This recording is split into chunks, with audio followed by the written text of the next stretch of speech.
This is the I Read Comic Books podcast, the very best podcast for regular comic book fans. I'm your host, Mike Rapin, and joining me this week, two haunted skulls cracking wise as I fight off an ancient demon in the Romanian countryside. This week, I'm joined by Paul Jaisley. Hello, humanoids. And the one and only Nick White. Is this a Hellboy reference? It's a weird Hellboy reference. Okay. I was definitely reaching. Yeah. Okay. Well, thank you both for joining me this week. I'm very excited to chat comic books with you, if only because this is the penultimate Panelist episode of our Panelist series that we've been doing for the last, almost 2 years. And we'll be wrapping that up with episode 500 in January. So you're getting a sneak preview of what's to come in January of next year. That'll be an episode that's all about me and Zander. I don't know how we're going to do it. It's going to be like one of these weird things that you see on TV where it's like two CEOs sitting on stage talking to each other as, whatever. We'll figure that out. But we're not here to talk about that. We are here to talk about Nick White. So let's get things started. I have these two legally mandated questions that I have to ask. And that's, how have you been? How have comic books been? And, let's start with you, Nick. Sure. Things have been good. Even if we've now reached that point in the year where my entire mood for the week is dictated by Sunday. I'm sorry. Yeah. Is it because of this show? Is that what you're No, saying? it's not because of this show. That's the other 9 months of the year. It's football season. Xander, you can put in the NFL's legally trademarked theme song right here. Okay. All of it. Da, da, da, da, da, dun, da, dun, da, dun. I think that's technically Monday Night Football. Just put them all in, all of them. Everyone will love it. All 5 minutes. Do the One Piece theme do in. the CBS song, and then the Fox song, and then throw in 5 Madden quotes from the 1992 version where it's really pixelated and he's saying touchdown, but you're not really sure. It could be any word. Right here. That would be great.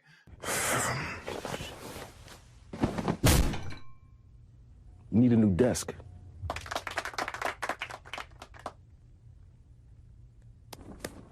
Lance Reddick. Yeah, that was intense. Yeah. But yeah, like I said, I've sort of been reaching that dream point where you start to hit middle age and you're you sort of have that weird parasocial / parasitic relationship with a sports team. I think Patton Oswalt did a movie about this, and it ruins your whole week. So the Lions lost last week. They're literally playing right now. So that's my dedication to the show. Give me a gold star, pat on the back. I'm here. I do have the score running in real time in a different tab. So dedication has its limits. That's pretty much where I draw the line. But it's good. It's good. They're winning. If that changes, just watch. Viewers, here's what you need to do. Sync up this recording with the current ongoing Bears-Lions game, and you can gauge my mood in real time as the score changes. Okay? Nick, people in the Discord are asking if we are still prepping for the show. We have to talk about comic books, man. This will be the Patreon cut, the Nick White Lions Patreon cut. You can watch my heart rate and my mood in real time. But I did read books. Believe it or not, I read News from the Fallout 1 through 3.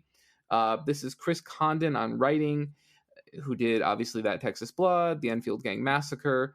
Jeffrey Allen Love on art. Perhaps best known for his 2 graphic novels, Notes from the Shadowed City and The Thousand Demon Tree. Beyond that, Love largely does cover art duties. And Hassan Otsman Elhau, I believe is how we say it, on letters. Look.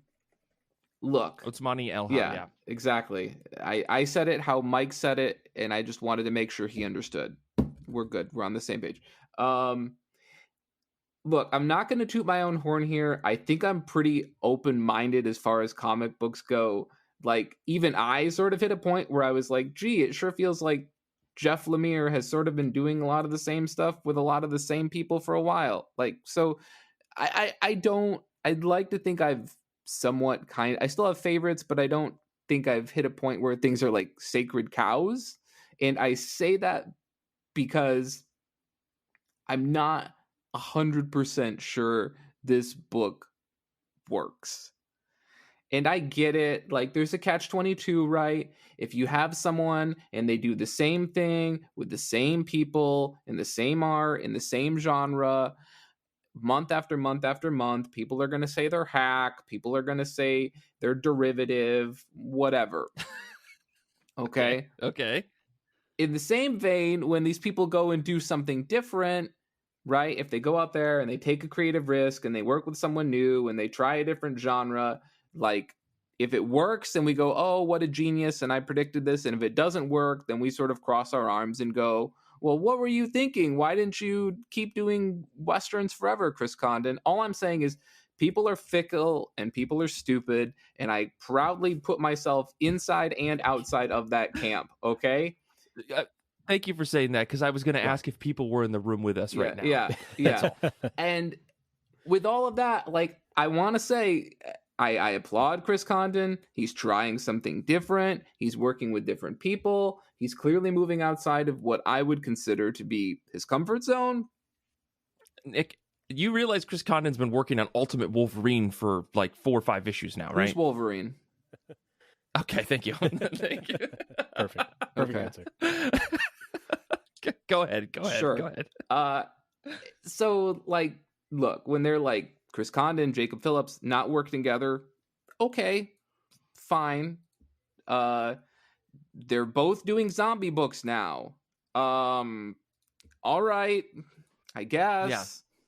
Like, I'm not gonna hide the fact that it feels like that would have been perfect in 2012, maybe. But you know what? Again, I'm not trying to self-backpat too much, just a little, maybe a light hug. But I tried the book, okay? And I'm not totally digging it. The conceit is simple enough. You have this crazy general. He works at a nuclear test site in the early 60s. He decides he's going to go do his own experiment, it seems, at this point. We don't fully understand all of it at this point. And he tells, like, his soldiers, oh, we're going to move the blast, and it's going to be closer to you, but we're not going to move you. You're going to stay exactly where you are. Blast goes off. Some weird form of irradiated crazy bullshit happens, and people start basically, turning into 28 days later flavor zombies, if I remember all my zombie flavors correctly. It's Sounds right. Exactly. And we have this protagonist. He manages to escape because he's always wearing his mask. So I feel like now there's a big COVID discussion. So for people who want to wait, I'm just kidding. He's wearing a gas mask. It's fine. And he escapes and he gets to this diner, and it kind of turns into this bottleneck episode of, like, all these people sitting in this space, talking to each other, trying to figure out what they're going to do. Like I said, pretty simple, pretty straightforward.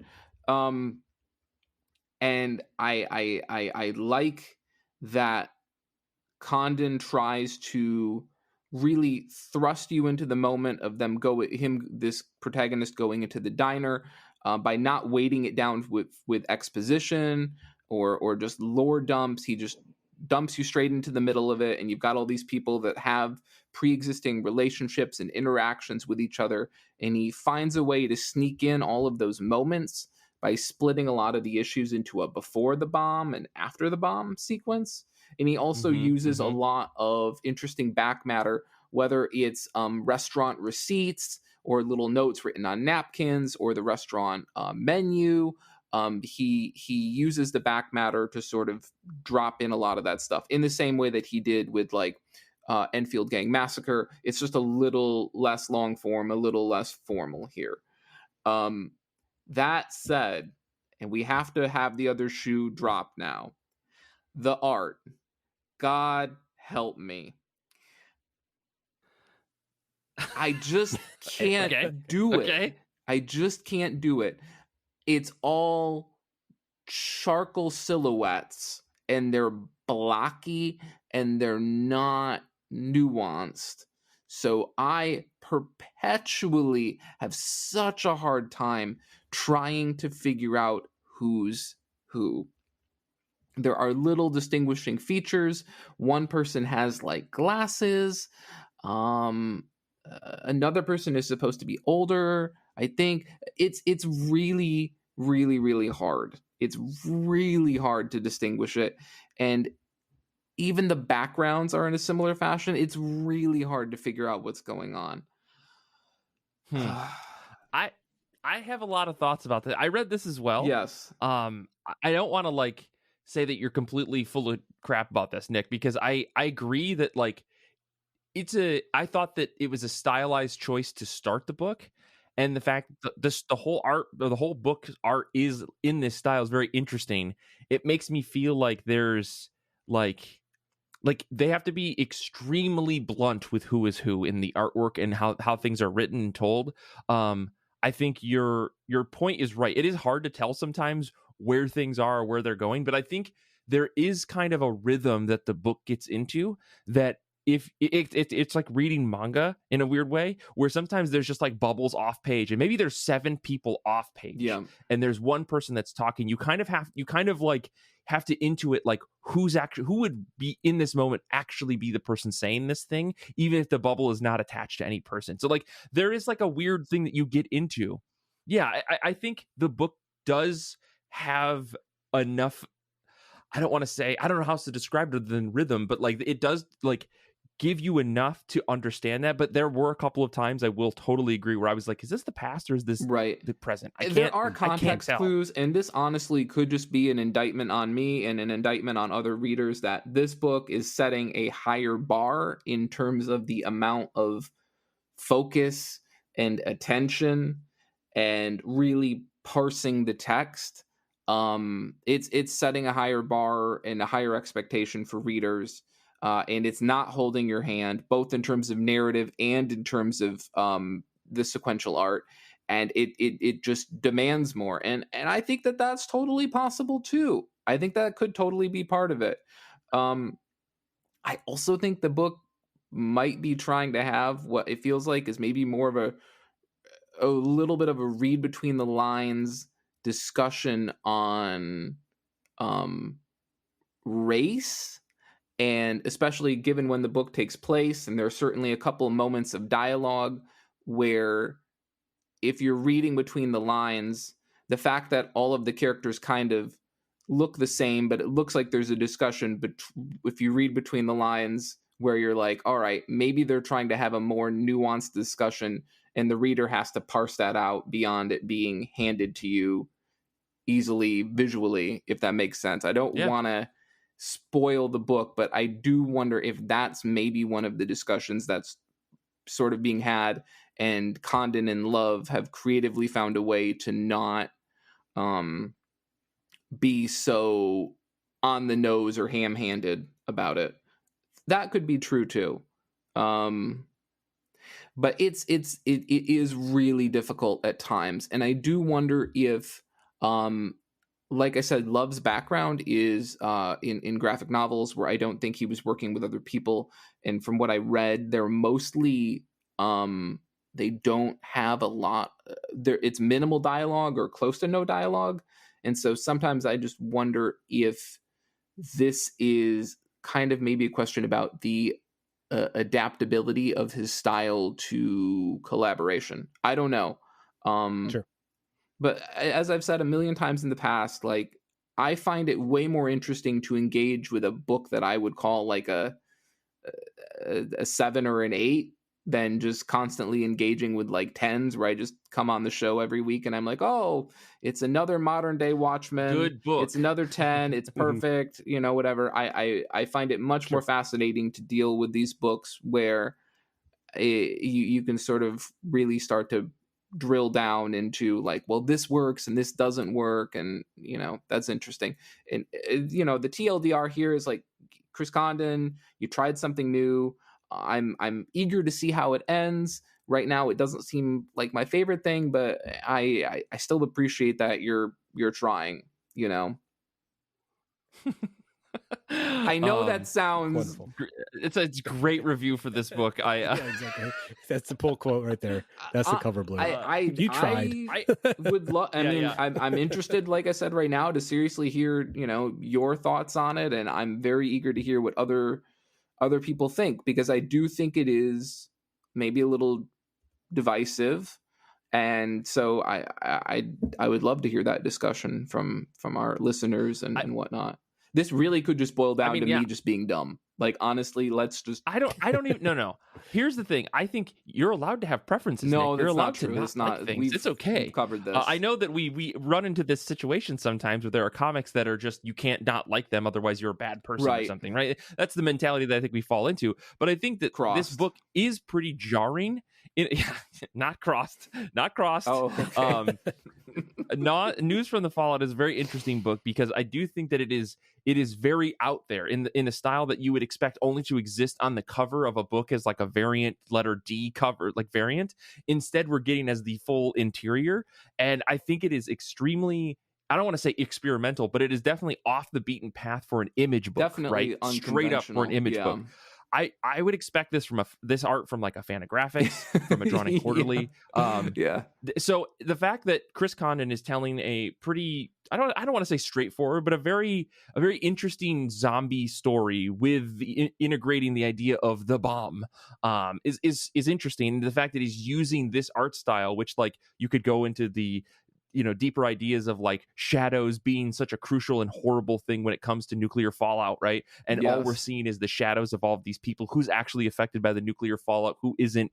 Is this whole thing, is it actually even some sort of like zombieism, or is this just like a commentary about like the way that people act when violence is all that they're surrounded with, right? There's a lot to, I think, look into this book, because I don't think that Condon is putting it all on the table for us and leaving a lot open for interpretation. I also think that by choosing to work with Jeffrey Allen Love as a creator, you're also allowing a lot more interpretation of what's going on. Like this topic that you mentioned of race, that I think is just underneath the surface of the story here, that we, I think we'll find out more as the book goes on. So there's a lot of nuance. I was right there with you. I'm like, this is a really simple book, but I do wonder if there is more to it. It makes me want to keep reading to the end of the miniseries run to see how Condon and Love, wrap this book up.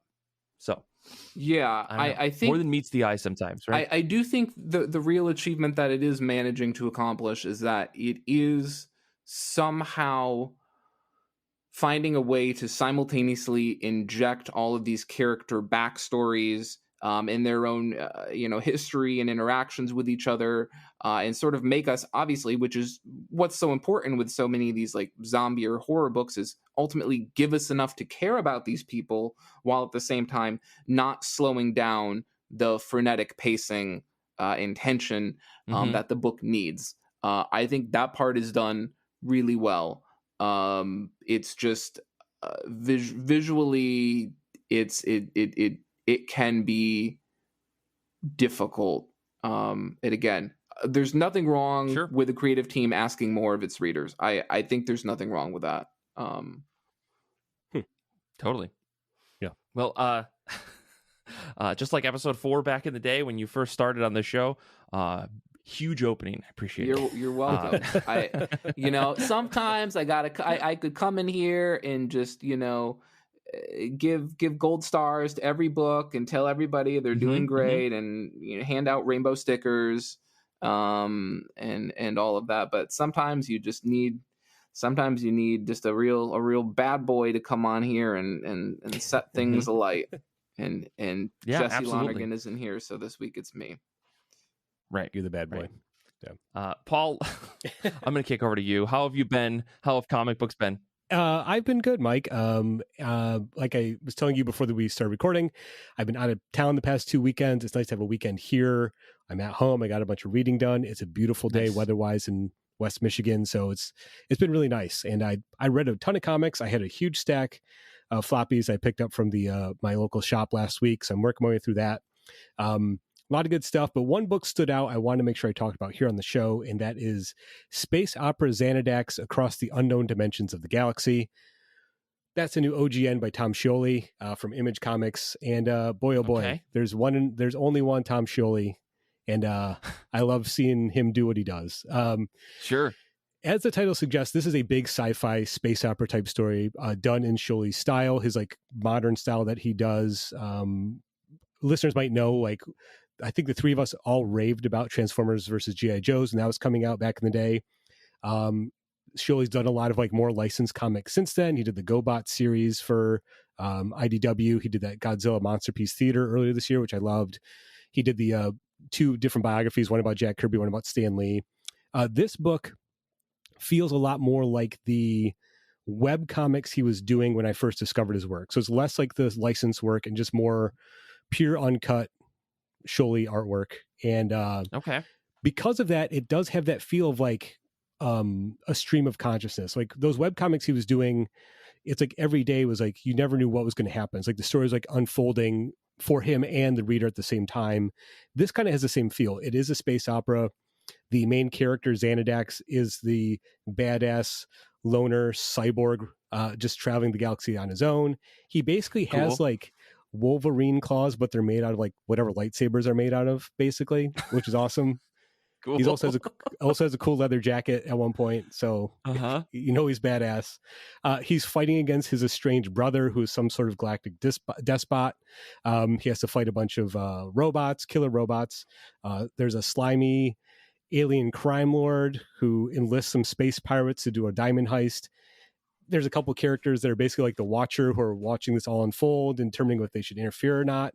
It is a grab bag of cool sci-fi ideas thrown at the wall. Maybe not the most cohesive story, but I don't mind because I just like seeing Scholey do this kind of stuff. The artwork is his kind of contemporary style, where it's a very, very heavy, dark line work, almost like a charcoal pencil type drawing. A lot of just single color backgrounds, a lot of big splash pages. And this thing where like you're reading it, even though nothing's really kind of explained and there's very little dialogue, you kind of just get the sense of what's going on because Scholey's like borrowing from Star Wars, he's drawing from Jack Kirby, recognizable pop culture influences that you just kind of know how the story works. It does feel like one of those cheap Star Wars ripoff movies that came out in the early 80s. Oh, heck, it does have a lot of Jack Kirby to it, like Battle Across the Stars, or whatever that stuff, you know. And those movies had that same feel. It's like, oh, here's what people like about Star Wars. We'll just do that again. Story be damned. You know, I mean, it's that kind of thing. I like it. I can imagine a lot of maybe other readers might find that frustrating, where there's not maybe a cohesive, spelled out narrative. But that doesn't bother franchise. me. Yeah. And again, like there is a huge Kirby influence. And what I like about Scholey's work is that not only does he show the Kirby artistic influence, I think there's a Kirby narrative influence. If you read a lot of Jack Kirby, like I just did reading all that Fantastic Four stuff, you know that Jack just wanted to draw action. And there's a lot of those Fantastic Four issues where there's a lack of continuity or cohesion between the beginning of the story and the end of the story. The plotting was not that important. The details didn't matter. Just let me get to these big moments. And that's what Scholey's doing here. And I really like that. Man, I'm looking at the previews on this, and I also can see like a lot of like old, like 50s and 60s and 70s era like anime manga influence. Okay. Right? Like some of the pacing and just some of the like just the previews that I'm seeing just on Amazon, like there is like almost an anime influence to all of this, but like not the classic style where everything's hyper pointy and everything's very like it's very corporatized. I don't know how else to describe it. Like it's very perfected. It feels a lot like the rougher Astro Boy stuff. It reminds me just a lot of like old Astro Boy, old what's his name, Osamu Tezuka stuff, right? Like where he's just kind of drawing people with these squarish eyes, but they have the little like pinch on the end. Like it's very interesting to see that. But I can obviously the Kirby influence is there too, because I think Scholey's clearly influenced by Kirby. But very cool. Yeah, and again, I just want to wrap up by saying there is a backup story in here as well. Previously unpublished story called Princess, the Space Princess from Outer Space. And Scholey's little like note says it's a very important story, means it's a very personal story for him. That is very much a Star Wars story. It's like even the way the spaceships are drawn, the main character, Princess, she basically ends up on Earth, and the despotic ruler of the planet she's from is trying to find her. It's drawn much more like Transformers versus G.I. Joe. So I'm wondering if it must have been drawn at that time when he was doing that book. A lot more fine pencil work, a lot more panels on the page, a lot more dialogue. It looks like that stuff. That story, again, also kind of just abruptly ends, which I don't mind, but I can imagine some readers having an issue with that. The story is so engaging, it just kind of ends, which is probably why it was unpublished. But I don't know. I really like Shuley's work. I love seeing him do new stuff. I read so much of his stuff on a screen. It's nice to have a physical copy of one of these comics to just flip through and just like admire. So yeah, ask for it by name when you go to the comic shop. Space Opera XANADAX Across the Unknown Dimensions of the Galaxy. There you go. This looks really cool, dude. I don't know how I missed this, because I usually try to pick up Scioli's stuff, right? And it's usually pretty impressive, if not like super satisfying, but it's always like he's trying something really cool with his art at all times. Like, it's very interesting to see the previews of this page compared to stuff that he did like in the Jack and Stan books. Which again, a little bit finer lines, a lot more panels on the page. This looks like it's more bold. Like, again, this is where I was smelling like an anime or manga influence from it. Like, there are just these bigger like moments of like and beats that exist. So yeah, I'm gonna have to grab a copy of this, even though I don't need any more books on my bookshelf. But it's also Tom Scioli, so exactly. So this will be the moment, Zander, you can edit this in on the YouTube version where we put what do they call that? A chyron at the bottom, like the headline. And just bring up the one again that says, "Is this the moment Paul gets into manga?" We can. I know we have that banner. We've used it like 17 times. Just use it again. Just bring it up. Right. Animate it from the bottom. Right. I'm waiting for episode 500. That's the big reveal, because I've secretly been a manga fan the whole time. Yes. Exactly. Yes. Exactly. Paul's like, I've been up to date with One Piece since it started. I've been reading Case Closed every single week. Like, Paul's gonna come on with like his Dragon Ball hoodie, tattoo on his back. He's gonna have like the Super Saiyan wig or whatever, Super Saiyan Goku wig, and guys, for episode 500, Paul's gonna go Super Saiyan live on stream. I understood all those references. Don't get me wrong. I know exactly what Paul's like, what have I just Paul actually wrote out the script of things that we should be saying. These are all his ideas. Well, let's move on. Let me talk about what I've been up to, what I've been reading. It's been a very busy 48 hours for me, in the sense that I made the mistake of trying to build furniture in my house in what I thought would be a 2 to 3 hour endeavor turned into a 6+ hour endeavor, as the piece of furniture that I had to put together did not come with any like preset drill holes or measurements. So I had to spend a lot of time making sure that I put doors on hinges in the correct way so that they would actually close properly. Spent a lot of time there, and now my whole left shoulder and arm is basically like a dead piece of flesh on my body. It's awful.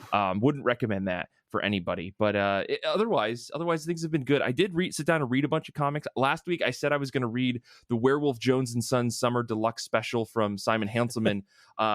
I have not felt so uncomfortable reading a comic book in a very long time, for reasons that I'm not even going to talk about here on the show. I will happily tell you guys about it after we stop recording. This isn't even going to go in the post credits. It's that bad. Kind of makes me wonder if Simon Hanselman is okay and what they're doing with their life. Because don't read that book. I know I say that about Megan Mogg. Of all of them, this one you shouldn't read. I feel like every time you bring up like a Megan Mogg or a Simon Hanselman book, I just always think of that scene from Walk Hard, where Dewey keeps walking in on like Tim Meadows doing like drugs or whatever. And Tim's just like, you don't want any of this shit, Dewey. No, this is not like that. This isn't like marijuana. This is like a hornet's nest. I don't want you to have a hornet's nest. Okay, you don't want that at all.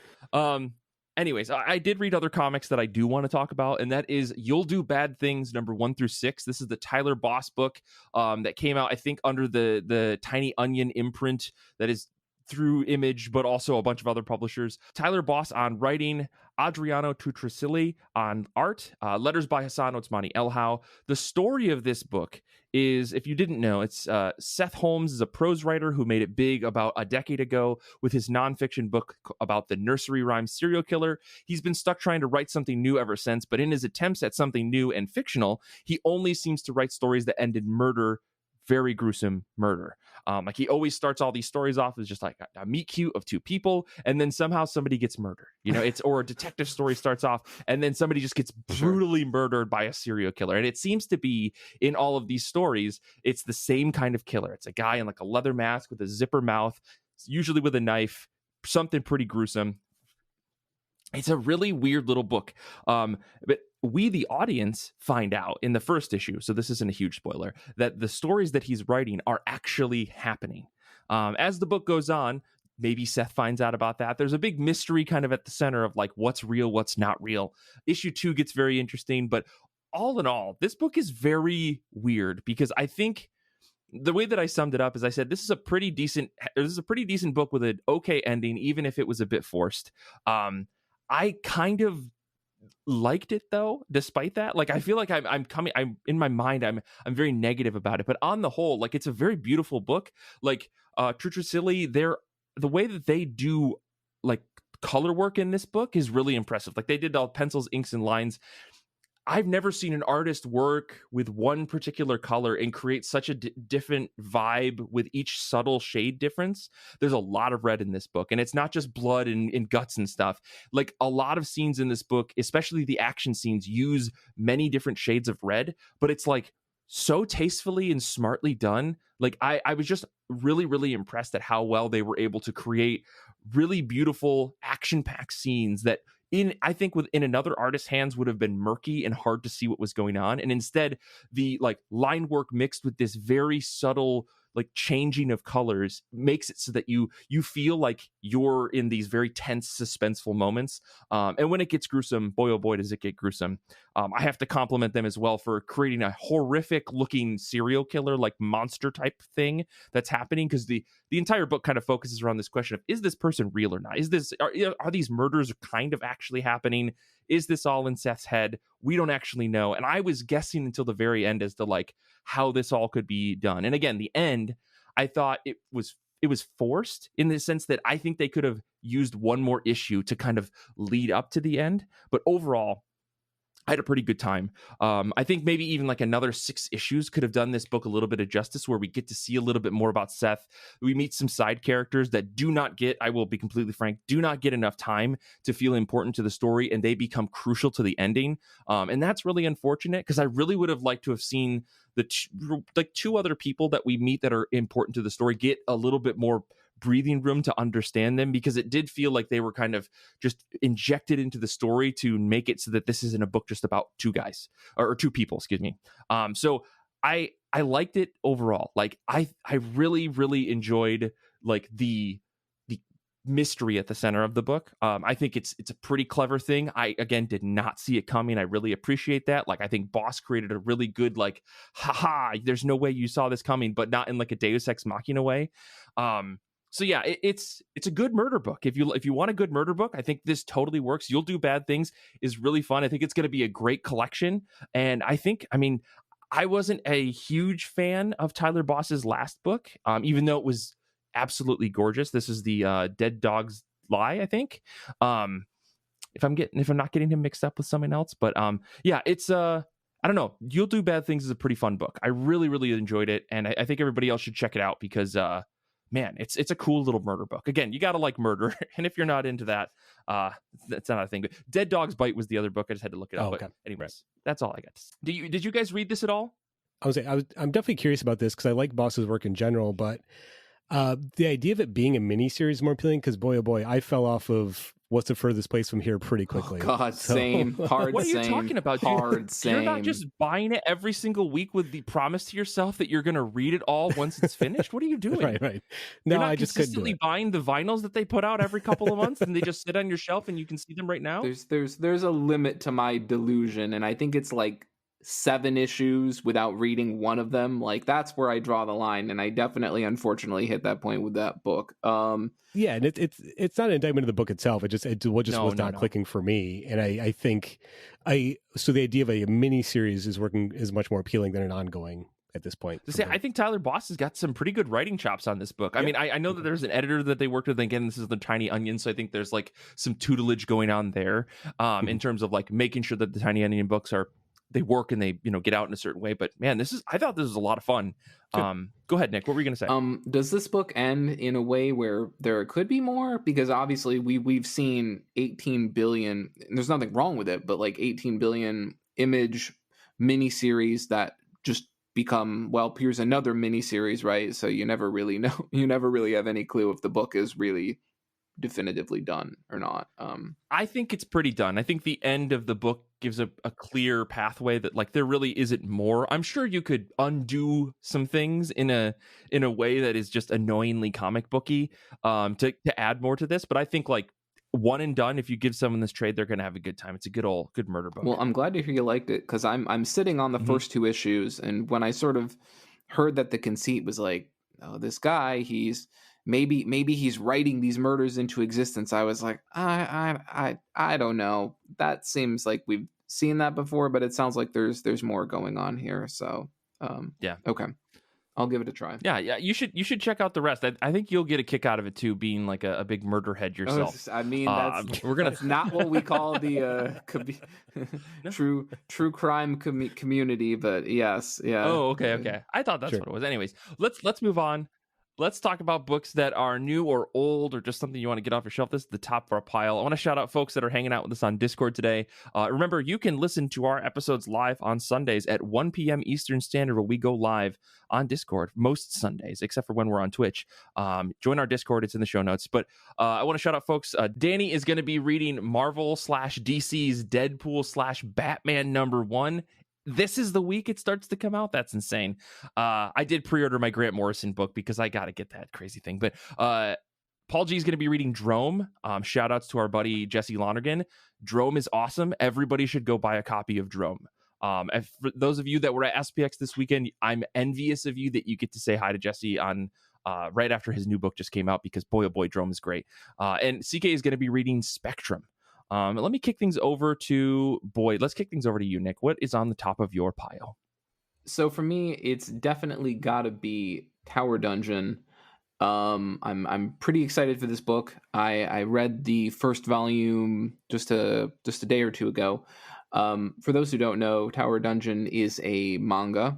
It's by Tsutomu Nihei. It began in Kodansha's monthly magazine, Monthly Shonen Serious, which is probably the most boring and straightforward manga magazine name I have ever seen. Sure. Normally it's like midday afternoon French toast explosion. So this one, I'm actually really disappointed with how boring this one is. I was like, is this for real? So the following year they announced that it would be licensed via Kodansha USA for an English release, and the first volume literally came out about 2 months ago. Nihei is pretty well known, I think, even to American and Western audiences. He did Blam, which looks like it's Blame. It's not. Mm-hmm. He did Knights of Sidonia, a sci-fi epic series. It was actually adapted into Netflix's first original anime. I think they maybe gave it like 2 years and then killed it or something like that. Didn't Muse do music for that? The band Muse? I think you're thinking of this. Are you making a joke? No. Well, they have the song Knights of Sidonia, which I assume is probably where you're drawing the connection, but the song predates the manga, I think, by like 10 or 15 years. Okay. Yeah. Guys, this is now a Muse podcast. Are you amused? So yeah, Nihei has done a couple books that are pretty well known. He also did Aposims, and I've read a couple of his works. I've read at least more than a couple of volumes of Knights of Sidonia. I've also read 5 or 6 volumes of Blam and a couple of volumes of Aposims, but I've never actually finished one of his works. One is just the unbelievable amount of crazy body horror and unrelenting dread in his books, but it's also the fact that it was just very cool. But again, maybe I'm just reading all my comic books with my eyes closed now, but these are also books where I have a hard time figuring out what the heck is going on. Some of this is just that the books are just so overwhelmingly just visually claustrophobic. I think Paul would probably like this a lot. It really feels like there's a whole lot of that Jack Kirby where there's just wires and electronics and all sorts of electronical boxes and things on the walls. And you're like, I don't know what any of these things really do, but they look like they're real machines that have forms and functions. And I think some of this is probably attributable to Nihei's background. He started his career in construction, and then ended up getting his education in design work at Parsons School of Design in New York. So the backgrounds are just unbelievably realized. And weirdly enough, it's the characters that are often the most kind of unrefined. And the books in the past have suffered from, in my opinion, a real problem with like same face issue. Okay. But I mean, I just read the new criminal book. You know, wait, sorry, unrelated. Just kidding. I love you, Sean Phillips. I'm just kidding. But in terms of, you know, if the theme today is creators, I guess trying new things with mixed results, I would say that Tsutomu Nihei has actually really hit it out of the park with this book. Most of his other books, as I sort of hit on, have been cyberpunk, dystopian future, like big, massive, sprawling cities, like the size of a solar system, like crazy stuff. But this book is actually much more character-centric, character-focused. It's actually a dark fantasy, if the title probably didn't give that away. And the story on the surface level is actually like pretty simple. You have this necromancer. He seizes control of this castle. He kills the king, and he whisks the princess away to his massive dungeon tower. It's called Mario Brothers. It came out in 1985. No. The royal guards attempt to assault the castle. It fails. And so the kingdom enacts conscription. Basically, every town nearby has to send an able-bodied person to help join in a new offensive. And if they don't, they have to forfeit 20 bushels of grain, which pretty much would starve almost any of these cities. So it's a non-choice choice, basically. Okay, that's a tale as old as time, right there. Yeah, exactly. Well-known story. Exactly. So we follow this guy named Yuva. He's just this really, really simple villager, but he's super strong, beloved manga stereotype. But that's fine. Nick, you're not telling me anything that's selling me on this. I don't understand what's going on here. He volunteers on behalf of his village, and he begins this trek to the tower. The book has like this very stark and just overwhelming architecture, like these huge, like half crumbled towers in the sky. If you're someone who's like into Dark Souls and like Dark Souls visuals and Dark Souls architecture, where everything is like crumbling and has moss growing over it and it's like decrepit, like this is your jam. I 100% guarantee it. There's a lot of pages of this book that are just silent traveling throughout the environments, you know, and I think that has always been Nihei's strength in his other books. And I think it's up front here, which is what I said, I think is what's great. I think he's really playing to his strengths here. Dialogue has never been a real strong point. The plots have always been like borderline indecipherable. But this one is just very, very straightforward. I'm sure some people are going to make a Delicious in Dungeon comparison on a very, very surface level. I wouldn't do it. No, it's so surface. Absolutely it's not. So surface. Well, in the same way that They're book was about stories. like you could compare this to Berserk. You could compare this to like 10 other fantasy-based manga, dude. That's like a huge stretch. Well, I'm saying in terms of like being a fantasy book, you're traveling through these dungeons, you're trying to go on this quest and whatever. Like I said, it's super surface level, and I think if people are thinking that there's some sort of there's no comparison here. These are completely different books. If you like Delicious, you might still enjoy this, but I guess that was really my takeaway is like, if you liked Delicious and you thought this was similar, it's not. Like, it's 100% not. Thank you. Yeah. Okay. But I really enjoyed this book. I really enjoy this this creator. I feel like this is maybe his most approachable and accessible book to date.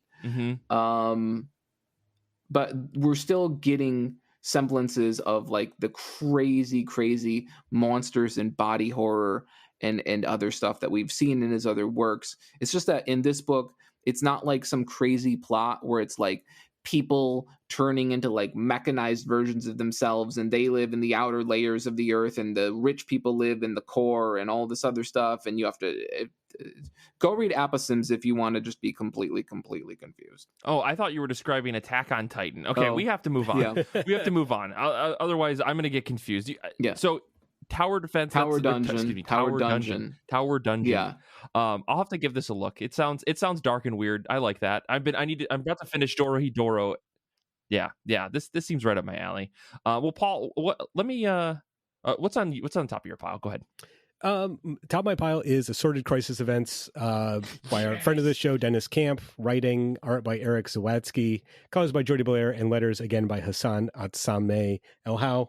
For whatever reason, I was buying these issues when they came out, and I just never got around to reading them. So I had a big stack of all 5 issues just sitting in my living room.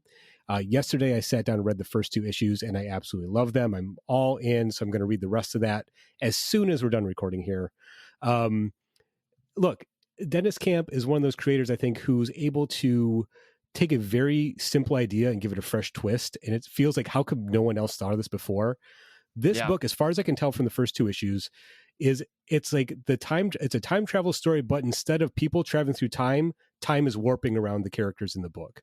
So the first issue, you have this woman who lives in a neighborhood.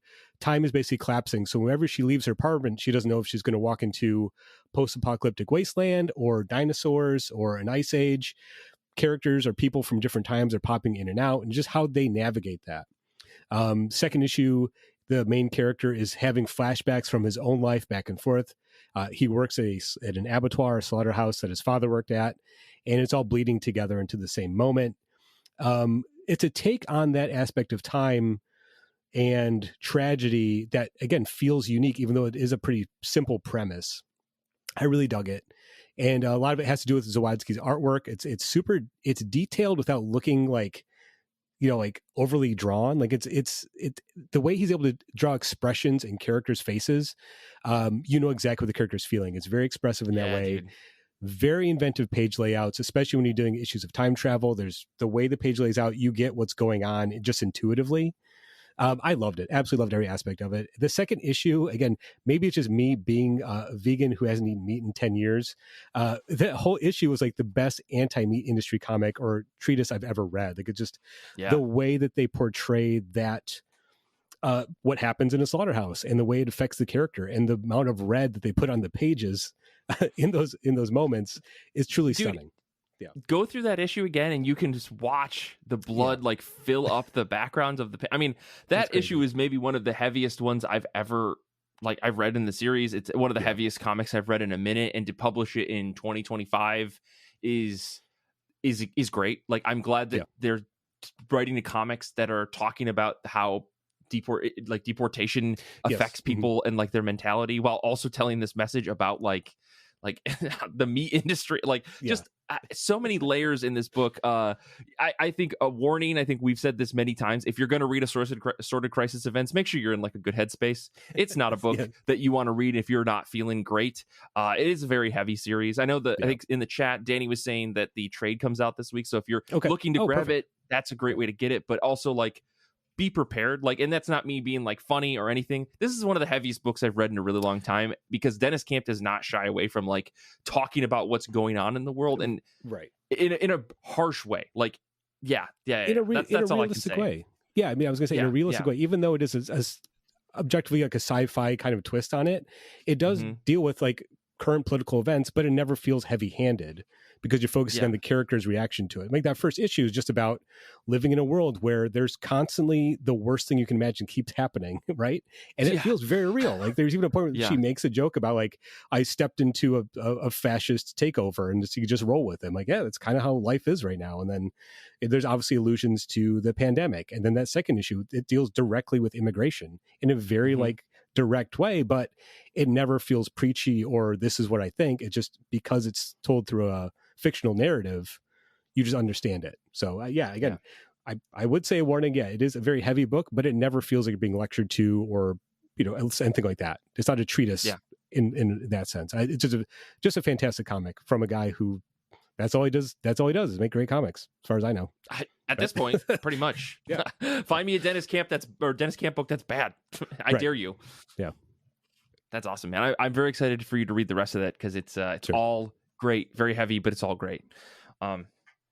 Speaking of very heavy and really great, I'm going to be reading Charles Burns's The Final Cut. Oh, wow. I picked this up at the library because they had it on display. It's a huge book. It's a pretty big book. It's bigger than as big as my head. I really don't know what this is about. I know, Paul, I think you read this a short while back, if I'm not mistaken. Yep. Right when it came out. Yep. Yeah. I mean, I know I did a little bit of Googling. It's not like I just blindly picked up books, though I do that pretty often, but it's Charles Byrne. I mean, the only other thing that I read by him, I think, is Black Hole. And like that shocked me in a way that I could never forget it. I don't remember who recommended me that book way back in the day when I was first getting into comics. And I was like, oh, you can do that? That's on someone's foot. That thing's on someone's foot that I'm seeing, Yeah. I'll never that particular page in that book I'll never forget. But so the story of the final cut is, as a child, Brian and his friend Jimmy would make sci-fi films in their yards, convincing their friends to star as victims of grisly murders, smearing lipstick on the bodies to simulate blood. Now a talented artist and aspiring filmmaker, Brian, along with Jimmy's friend Tina, and Lori, his reluctant muse, set off to a remote cabin in the woods with an 8mm camera to make a true sci-fi horror movie, an homage to Brian's favorite movie, Invasion of the Body Snatchers. But as Brian's affections for Lori go seemingly unreciprocated, Brian writes and draws himself into a fantasy where she is the girl of his dreams, his damsel in distress, and his savior wrapped into one. Rife with references to classic sci-fi and horror movies, filled with panels of stunning depictions of nature, film, and surreal, Burns blurs the lines between Brian's dreams and reality, imagination, and perception. So, very excited because this looks like a very cool book. Just looking through the pages, I mean, it's that classic, just like heavy-handed darkness that I think all of Burns's just art has in general, in a way that doesn't feel like over cross-hatching. It's like a different thing.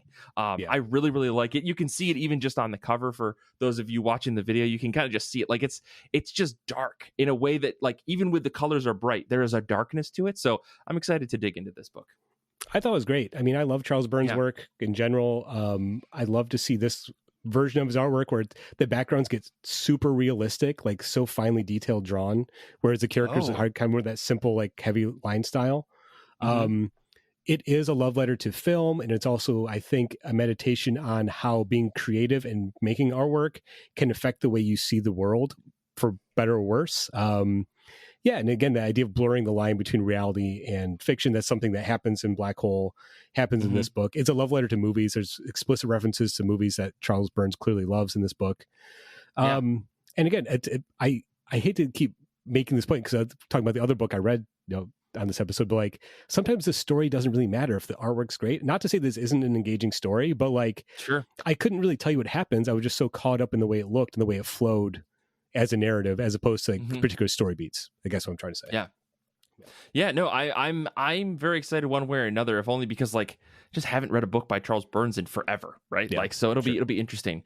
But yeah, I'll let you guys know what I thought. Paul, I'll be very excited to have a discussion with you about it because, again, I think you're the only person I know that's read it. So, but I think this is where where we normally would wrap up the show, but we got to talk about Nick White. That's the thing we got to do. This is our panelist episode. For those of you that don't know, Nick has been on the show as long, if not longer somehow, than me. I think Paul was the last person we talked to on our panelist episodes, but Nick, you've been there since pretty much day one when the podcast went from Mike's little rambling corner to let's actually do something. It sounds to me, based off of the opening of episode 4 that you were on, this is the episode titled Sally Q. DeCronic, because we kept messing up Kelly Sue DeCronic's name in the episode. Right out of the gate, we were dummies. Beloved to creators. Making waves. And it's funny. Apparently, we had recorded an episode prior to that, and I kept making references to it as if I was like, "Don't worry, folks, it's going to come out sometime, or maybe it won't come out at all." And then we laughed about it, and then the episode never came out. So amazing. Way back in 2015, this is January 20 something. I had the date, but I lost it. You and I released this first episode. I think we recorded it the Monday before it came out. January 29, 2015 is when this episode came out. Technically the first episode of IRCB. We started with number 4 because there are 3 episodes, and I still love those episodes, even though no one should ever hear them ever, because it's just me talking into a microphone for 10 minutes. But Nick, you've been here since the beginning. It's crazy. Just quick highlights from this first episode, right? You and I talked about They're Not Like Us number 2 and Predator number 4, which is the end of the big Kelly Sue DeConnick, was going to write this big one shot for this huge series of 4 issues miniseries that were going on in the Alien franchise over at Dark Horse. Fire and Stone. Yeah. Fire and Stone. So it was the like penultimate issue of that. I was talking about Rasputin #4 by Riley Rossmo and writer whose name is escaping right now, but they worked on Proof together, and Bitch Planet #2. And I was talking about how much I loved Proof way back in 2015. So like, you know, it's been my ride or die for a really long time. We talked about industry news. Brian Michael Bendis was on Seth Meyers, Late Night with Seth Meyers, talking about Secret Wars, the comic, as well as the Powers TV show. And then we spent a long time talking about the current state of the DC universe and the Marvel universe, and how much we both hate Marvel and DC respectively, which is what a quote from the episode. I said, I'm really not looking forward to Secret Wars. Okay. Here I am 10 years later. I fucking love Secret Wars. I'm glad all of this is aged perfectly. Yes. It's aged fantastically. And we said we both hate Marvel and DC, and then you said, and we'll keep buying a bunch of their comics next week. That was the thing. So we were very cynical. We spent a lot of time talking about industry news, like I said, where we were just finding articles the day before or a couple days before, throwing them in the episode, and then just talking for an hour 15 straight. But yeah, I have no recollection of where that last episode 3.5 is what I'm calling it went. But yeah, we were still very cynical way back in 2015. Somehow that has not changed. And in listening to the episode, the only difference I can tell is Nick sounds exactly the same. Okay. I sound like I have so much pep in my step. I've never been more excited about what I'm doing. Okay. And I sound way more nasally. I don't know what happened. 10 years, something changed in me. Interesting. Yeah, it's very interesting. But yeah, that's where we were in 2015. That's what we were doing. I was in my basement. I called you on Mumble, and the rest was history. So how do you feel about all that going down memory lane? I don't know, Paul, how does this sound to you? I'm curious to know. I mean, it's bringing back memories because, again, not shortly after that, I was asked to join the show, and it really was like us trying to figure out how to do a podcast and what we wanted to talk about. I think for everyone's benefit, ours and the listeners, we just decided eventually, like, we could just talk about comics. We don't have to talk about industry news and all that stuff. Like, it's It's funny to think about. That was, we didn't know what to talk about, and we just said, what if we just talked about comics? And it's fun to look back at that stuff and how far we've come since then. We reiterated the show so many times, which is good. Yeah, it's good. I mean, there's a point, I think, after episode 40 or 50 where like we had like a pretty solid structure for things. And then once we hit episode 85 or something, I just like stopped including old episodes in the feed. So those of you out there who want to hear those previous episodes, I mean, send me a DM or join the Patreon, because I'll just give you a link to the Dropbox folder where they live. But like, yeah, it's a mess back in the day. I don't know what we were doing.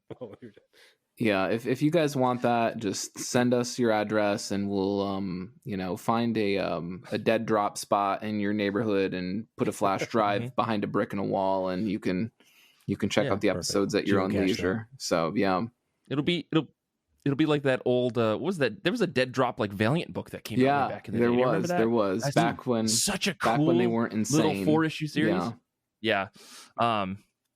Rip. But Danny's saying in the chat, Mike just wanted a wacky morning radio show. Danny, to this day, that's my only dream. That's the only thing I want to do in this world. Mike is slowly been gravitating for more than a decade to a point where he can just use a soundboard almost exclusively. Like, that is...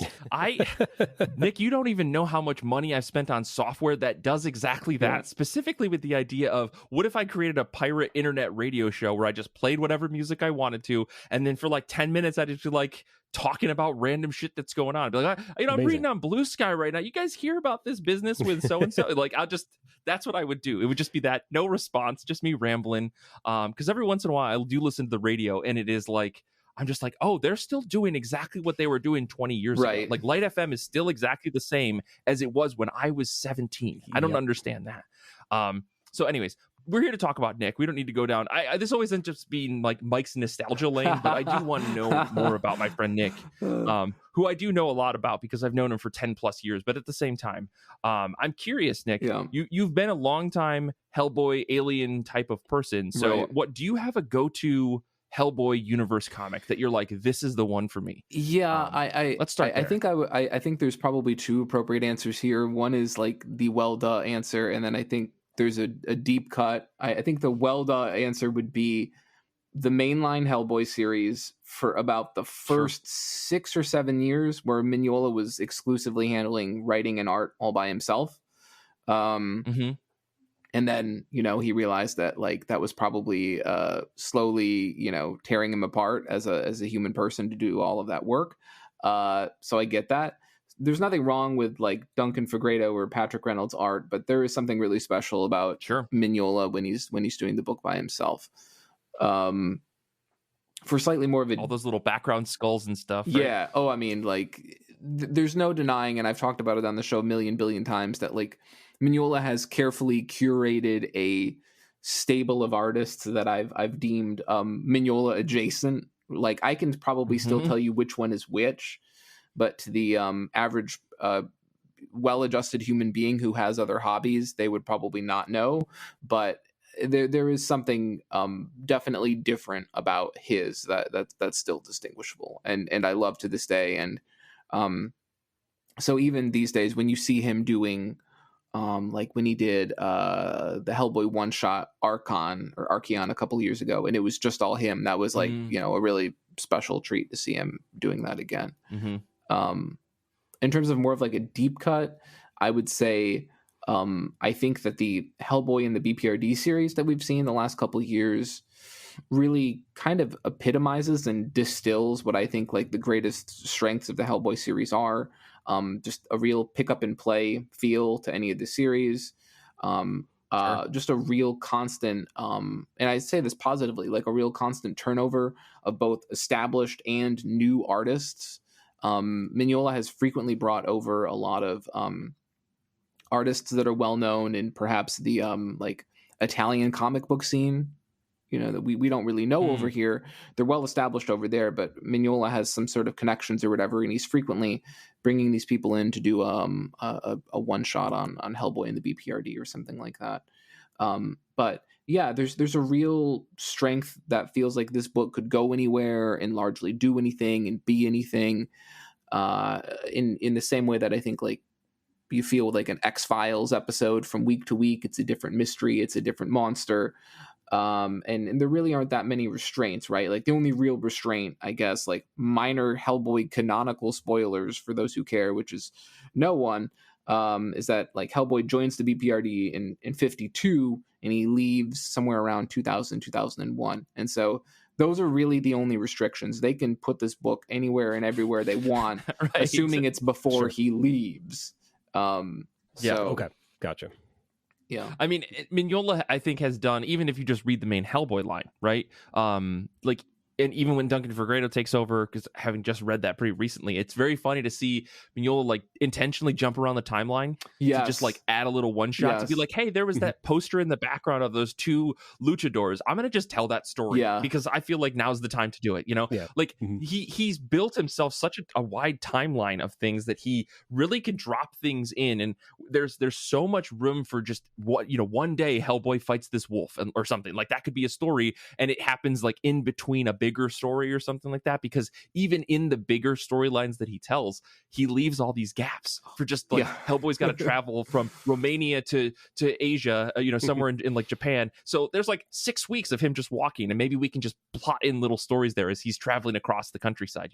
It's very fun the way that he's developed that universe, and it worked because as it was being published, it was just kind of thrown in random magazines and stuff, which again I found really, really funny reading those trades. Be like, oh, this is collected from 6 different locations. I'm like, are you fucking kidding me? Who was keeping up with this? But anyways. Yeah, and what's kind of funny with Hellboy and the BPRD is that it started out with this kind of premise that give or take like each year in real time of you reading the book would also be like, so the first year of the book would be like 1952 in the book, and then the second year of the book would be 1953, and you can tell, as you pointed out, that like Mignola just so loved just literally jumping all over the place that like after 3 or 4 volumes he just cuts the year at the end and it just becomes Hellboy and the BPRD, so he can just jump the book wherever he wants and like not be like after a couple years he's like, yeah, this experiment's done, like we're just gonna put this wherever we want now. So yeah, just a really fun, interesting showcase, goes anywhere, does anything, sort of free from some of the obligations that like some of the other Hellboy books kind of got caught up in. So yeah, I would say that's my other like big time. I love that. I mean, those are good, like just really good collections in general too, right? Because like each year is like its own little collection and stuff, right? Right. And then of course it just gets really confusing because he does all these different one shots all the time, and Hellboy for some reason for so many years has always had like a winter special issue. I don't know why. Sure. And so sometimes it just becomes an eternal question of like, when will book X get collected? When will book Y get collected? And sometimes it's 6 months after it came out, and sometimes it's like 2.5 years later. So for better or for worse, it kind of became a book where reading in trade would become real endless surprises, I guess you could say. Okay. Yeah. Okay. Paul, I'll defer to you. Go ahead. I'm going to change directions here. Nick, it's obvious from your discussion today that you're a man of taste, particularly when it comes to snacks. Yeah. I want to know, you're on the road trip, you stop for gas, you go in the gas station. What are you grabbing? What's the go-to road trip snack? Yeah, that's a good question. There's no doubt that I have a real finger on the pulse of processed foods for sure. Nick loves corn, guys. He loves processed corn. Yeah, I like everything that's at the very tippy top of the food pyramid, which I think like doesn't exist anymore. Maybe with RFK they'll bring it back. Sure. Who knows? Maybe it'll be a hexagon or something now. I don't. Hashtag, I guess, political. No, this is a tricky one. I would say the if we're talking strictly road trip, like I don't want to mess up somebody's leather cushion chairs. I don't want to get cheesy poof dust all over, their headrest. Like I'm trying to be, semi-conscious of these guys. I've thought about this. You should not have given me these questions in advance. That was a mistake. It would definitely be Cheez-It, or I guess extra toasty Cheez-Its, which feels like I'm being taken for a ride because it's clearly a company that inadvertently burned their own product and then decided they were going to charge me more to sell me their burned product. But extra toasty Cheez-Its are a million billion times better than normal Cheez-Its. Even though I know like the FDA or whatever has said that like consuming burned product all the time is like, but who knows? I've heard that's whatever. Like whatever. We can open that can in the post credits. Right. That's fine. Exactly. So that would be the best road trip. If I'm not concerned about getting Cheeto smears on someone's chair, or like spilling Faygo all over someone's car seat, it's gotta be either hot and spicy Cheez-Its, or if we want to go something more recent, folks, if you're into Dot's Homestyle pretzels, they have a new buffalo flavor. It's amazing. It's borderline life-changing. These are the things that change my life these days. I love Dot's pretzels. God help me, I can kill a bag in a night. It's not good. But the buffalo ones are really good because, folks, I don't know if you have a problem where you're like, oh my God, like I'm eating way too many of these. You get these, you can't eat more than like a handful or two, or they'll just destroy you. Like the amount of heat is just going to, like, it's not going to be a fun time. You're going to have like acidy burps. It's not going to be pleasant. Like, I'm not going to sugarcoat this, okay? Okay. Another ringing endorsement from Nick White. Yeah, so I can't tell if you like those things or not, but I appreciate the honesty here, Nick, and to know like how your gastrointestinal system reacts to different things. Information you probably shouldn't put out on the internet. Otherwise, I'm going to use this against you somehow. I mean, we got to do one more. You got to let's talk sweet stuff too. I know people. We went savory. Let's go sweet. If you're into sweet stuff. Kirkland brand ice cream bars. It's a little basic bitch, but it's good. If you want to get a little fancy, Jenny's frozen dessert sandwiches. They won't even call them ice cream sandwiches. They call them frozen dessert sandwiches, which is just how much they've got their head up their own ass. Okay, but they're amazing ice cream sandwiches with like big cookies, like rounded cookies on the top and bottom. Their key lime is amazing. Their mint chocolate truffle is amazing. I think they're at Target. Mint chocolate truffle? Yeah. Dude, what the hell? Yeah. Amazing. Okay. Yep. See, here's the thing. When it comes to ice cream sandwiches, unless it's got 2 chocolate chip cookies one on the top, one on the bottom, and then there's chocolate chips on the outside, I don't even want to look at it. That's as far. That's where I'm at here. Yeah, these aren't even like real cookies. They're just like, you know, that that, I don't even know how to describe it, but like that kind of soft, sort of, I don't like cookie-ish material that like normal ice cream sandwiches are made of, you know. Okay, yeah. Right. Yeah. So just imagine that it's like that, but it's like 4 times as thick. It's that. Okay. Yep. So extra cookie. Okay. Yep. I mean, this looks like the fanciest ice cream sandwich I've ever seen in my life. So I'm glad to know that you're a man of like taste. It's so this, you know? This is bougie, and my sister introduced me to it, and I wish she would have just got me into fentanyl, because I'd probably be having an easier time. Oh, Jesus. Oh Lord. All right, we have to move on from that. Okay. Outside of comics, here's the other thing that everybody here should know. Nick is a big sports fan. I would say the biggest sports fan I know. This is a thing that I don't think that I had realized up until maybe like the last 4 or 5 years, that Nick really into sports, was really is, maybe isn't still very into F1. I don't know. Things have been very chaotic, so I don't know if your love has fallen off, but you're also big on Lions and Tigers, not the Bears. No. They're playing them right now. Fuck them. Yeah. I know. Would you say though, that you are a bigger Lions fan or Tigers fan? Like if you had to pick the sports, I guess, which do you like more, or at least to watch, or just like in general? Yeah. And we've got Paul on right now, the King Tiger himself. So I've got to keep this legit. Definitely more of a Tigers fan. Just the 30-second prelude would be, I actually grew up as a Bears fan, which, when you're someone who lives in Southwest Michigan, and especially the Lions are hardcore sucking, I grew up as a Bears fan. I won't deny it. Early 2000s, the Brian Urlacher, Lance Briggs era. Everybody knows what I'm talking about. Nobody knows what I'm talking about. We're losing listeners, but I got into the Lions first when like Jim Caldwell was the coach around 2016, 2017. He was great. He led them to the playoffs once or twice, and the Lions management was terrible and greedy. And they're like, yeah, you led us to the playoffs, but we went out in the first round. And it's like, yes, and that's still miles ahead of where we've been.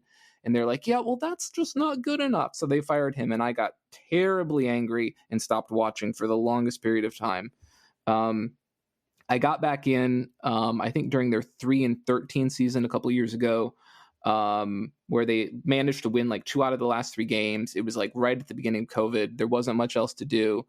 And I sort of saw them, and I sort of saw where I was, and I was like, gosh, like I sure could use a win right about now. And they seem to sure be looking for wins too. I felt like a real kinship.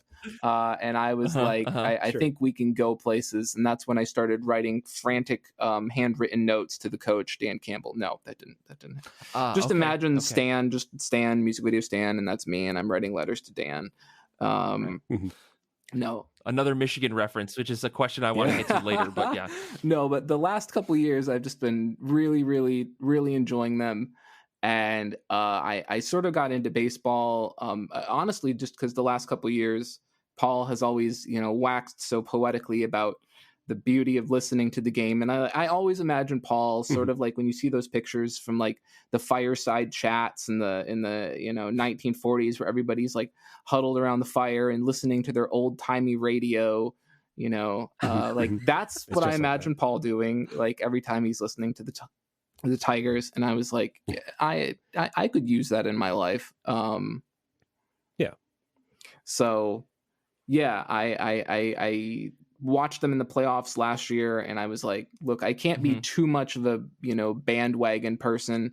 Like I gotta commit. So back in April or May, I started listening to games and started watching them whenever I could. And it's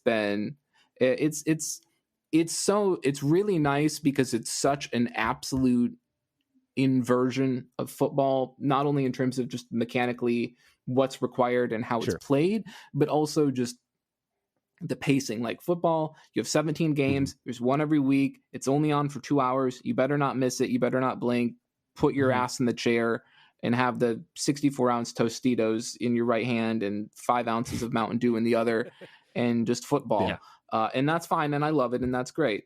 And then baseball, it's like, you missed this game, who fucking cares? There's 161 more of them left. There's another one. They're going to be doing this for 9 fucking months. It's going to be okay. Yeah. Beautiful. And you miss it, who fucking cares? Check the score at the end of the night. You're great. You watch the summary on YouTube tomorrow. You're fine. It's not a problem. But obviously they've also found ways to speed up the game in the last couple of years with the pitch clock changes and limited, I think, challenges. And there are new rules about you can't just go out to the mound every 5 plays and talk about the weather. Like they're definitely trying to speed it up. So I really just like, again, like I said, just how fundamentally different they are.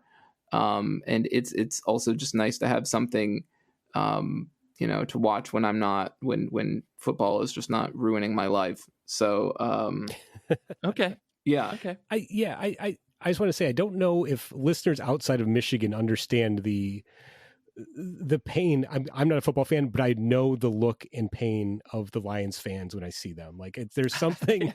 So I don't mean this as a put that. There's a patheticness to being a Lions fan that I'm sure, Nick, you felt in your life. Right. Yeah. I mean, people always want to talk like, they went 0-16. Like there literally was a year where they, right. And I think what people forget when they hear that is the most hilarious addendum to that is they literally went, I believe, 4-0 in the preseason. They won every preseason game and then proceeded to lose every actual season game. So yeah, people remember the Joey Harrington era when we thought we had a quarterback situation figured out, and then everybody remembers Matthew Stafford leaving and literally leaving and winning the Super Bowl that very year. Right. So yeah. So all that being said, I'm wondering, can you give us your prediction what the record's going to be at the end of the season? How are they going to do it? Ooh, I don't even know if I want to like put this into the universe. Right. But Nick is the most like you are very superstitious around the Lions. True, I don't understand it.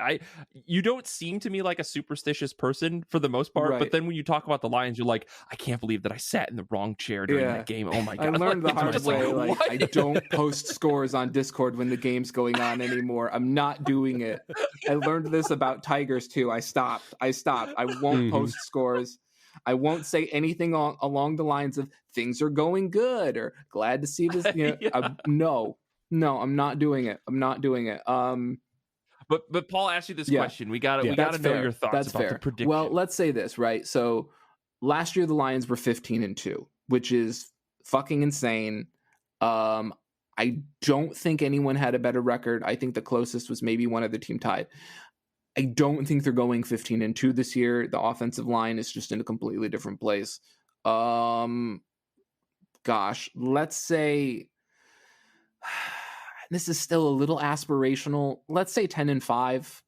Like I feel like that's we'll split the difference and let's say 10-5. They're already, they've already lost one game. So the dreams of the absolutely deluded dreams of an undefeated season are already off the table. So yeah, I'd say, wait, 10-5, Nick, they play 17 games. Jesus Christ, my math is not right. Let's say 11-6. Okay. Yep. Fair. That's a fair. I mean, they're still a good team, right? Like they still have a good setup. I mean, I think their closest run for the Super Bowl was probably last year. Who knows if they'll even get close again, right? Based on my understanding, my very extremely limited understanding. But that's 11-6. That's pretty fair. That's still pretty good, right? It's just going to be so hard because like they're in a division, with the Packers and the Bears and the Vikings, where everybody is just getting so good that it's like, I mean, that's a whole nother discussion that we could get into forever and ever, but like they need to maybe redraw the districts of what teams are in what division. Cause like, it's not great, but yeah. Well, you heard it, listeners. Take out all your life savings, go to FanDuel. Oh my God. Or DraftKings and put them on the Lions. Paul, don't spoil episode 500 for us. We're pivoting to a sports betting prediction. We do not Patreon. need to get into how much I absolutely fucking hate the nonstop fusion of sports betting into Like, God bless you if you live in one of those states where sports betting is illegal. I can't even imagine how much of a fucking paradise it must be for you to not have 80 legal here. billion ads. But my God. Yeah. Anyway, that's a can of worms, so we can open Jesus. another time. Another time. Well, okay. I think we got to wrap up here. We did a couple more questions, but maybe we'll get to them another time. I don't know. We'll see what episode 500 will be with me and Zander on this thing. I'm calling episode 500 for the last panelist episode. But I guess the last thing I'll ask you here, Nick, knowing Paul and I for 10 plus years now, and all the comics we've recommended to each other over the years, all this other stuff, I gotta ask, what is a comic you would recommend to each of us now, today, that you think we'd enjoy? I have a couple, because there's a couple where I'm not exactly 100% sure if you actually haven't read one or two of these books. So I tried to cover my bases. I've got a few for Paul. First one out of the gate. Again, I'm sure this seems a little basic bitch, and it feels like I've probably pushed this one enough times, but thinking about it in the context of this, I think it's right there. It feels like a real gimme. It feels like a gimme, but honestly, Ice Cream Man, I think, still remains a book that I think about and I go, I think this is really up Paul's alley in terms of the tough topics, in terms of the experimental nature, in terms of the freedom to really go to a bunch of different places and do a lot of different things, in the way that it's not always concerned with telling a super hyper-focused, hyper-linear story. I think if we talk about like the weird, grotesque, like dream imagery in it, I know we throw around Lynchian and I want to hurt every person that says Lynchian in the wrong way. But I think that when it comes to this book, I think it's actually apt.